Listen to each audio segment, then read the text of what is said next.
வணக்கம் நண்பர்களே. அரசு வேலைக்கு தயாராகிக் கொண்டிருப்பவர்களுக்கு ஒரு மிகப்பெரிய சூப்பர் அப்டேட். தமிழ்நாடு மின்வாரியம் டிஎன்இபி டான்கோ சார்பில் 2026ஆம் ஆண்டில் மிகப்பெரிய வேலைவாய்ப்பு ஆட்சேர்ப்பு நடைபெற உள்ளது.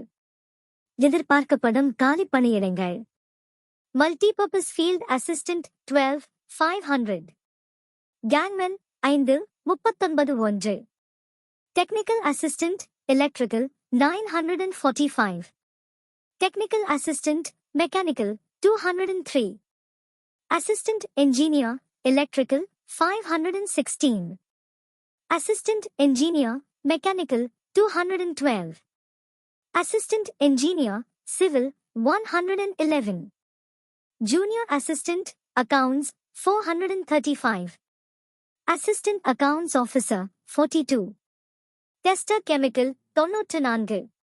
மொத்தமாக 44,9 காலி பணியிடங்கள் நிரப்பப்பட உள்ளதாக தகவல் வெளியாகியுள்ளது. அதிகாரப்பூர்வ வேலைவாய்ப்பு அறிவிப்பு ஜூலை 2026இல் வெளியாகும் என்றும், ஆன்லைன் விண்ணப்பங்கள் ஆகஸ்ட் 2026இல் தொடங்கும் என்றும் எதிர்பார்க்கப்படுகிறது. இந்த வீடியோ உங்களுக்கு பயனுள்ளதாக இருந்தால் ஒரு லைக் செய்யுங்கள். இதுபோன்ற அரசு வேலைவாய்ப்பு தகவல்களை உடனுக்குடன் தெரிந்து கொள்ள எங்கள் விஆர்சி டெக் சேவை சேனலை சப்ஸ்கிரைப் செய்து பெல் ஐகானை அழுத்தி ஆல் நோட்டிபிகேஷன்ஸ் ஐ இயக்குங்கள். நன்றி. மீண்டும் ஒரு பயனுள்ள வீடியோவில் சந்திப்போம்.